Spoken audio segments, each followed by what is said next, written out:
જય માતાજી। આજે હું શિયાળા સ્પેશિયલ મેથીની ભાજી અને તુવેરના દાણાનું શાક બનાવીશ। તો તેના માટેની સામગ્રી જોઈ લઈએ। હિંગ, ધાણા જીરું પાવડર, મરચાં, લસણ, હળદર, તેલ, મીઠું, તુવેરના દાણા અને મેથીની ભાજી। તો હવે આપણે શાક બનાવવાનું સ્ટાર્ટ કરી લઈએ। તો કઢાઈમાં આપણે તેલ ગરમ કરવા માટે મૂકીશું। તો હવે આપણે તેલ આવ્યું છે કે નહીં ચેક કરી લઈએ। તો તેલ સરસ આવી ગયું છે। તેમાં આપણે લસણ ને મરચાં કટરમાં ક્રશ કરેલું છે। એ લસણ, લીલા મરચાં કટરમાં ક્રશ કર્યા છે। તેલ કરી અને ધીમા ગેસે સરસ આપણે લસણ અને મરચાંને શેકી લઈશું।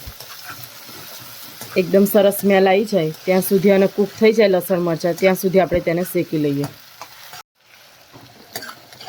તો આવી રીતે આપણે જો લસણ મરચાં કાચા રહી જશે તો તેની કાચી સ્મેલ આવશે, માટે સરસ તેને આવી રીતે શેકી લઈએ।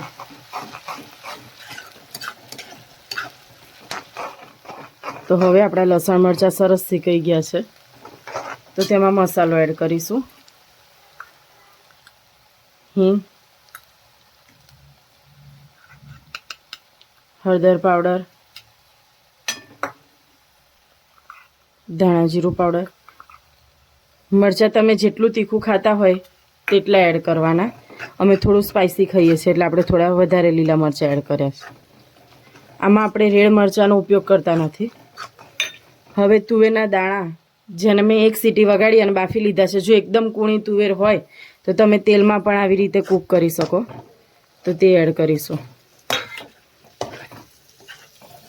જો તમારી પાસે એકદમ કૂણી તુવેર હોય તો આ બધા મસાલા કરી તુવેર એડ કરી અને ઢાંકી ઉપર થાળી પર પાણી રાખી અને તમે ચડવા દેજો તો પણ શાક બહુ સરસ થશે।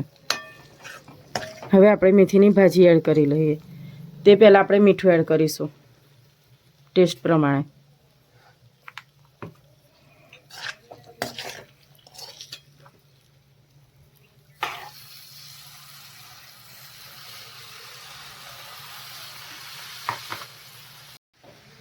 મેથીની ભાજીને થોડી થોડી કરીને એડ કરવાની।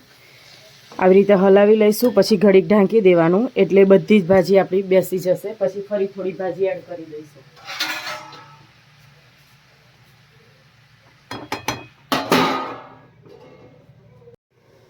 તો હવે આપણે ચેક કરી લઈએ।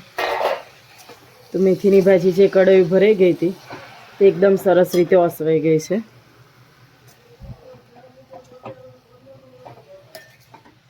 હવે તેમાં બીજી ભાજી એડ કરી દઈએ।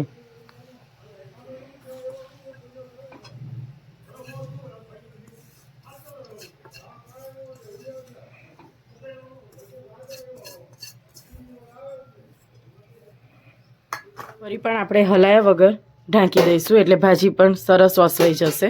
પછી આપણે તેને મિક્સ કરી લઈએ। તો હવે 1 થી 2 મિનિટ થઈ ગઈ છે, આપણે ચેક કરી લઈએ। તો આપણી મેથીની ભાજી એકદમ સરસ ઓસવાઈ ગઈ છે। આપણને પહેલાં ભાજી વધારે લાગે પણ ચડે ત્યારે એકદમ થોડીક થઈ જાય છે। તો હવે મિક્સ કરી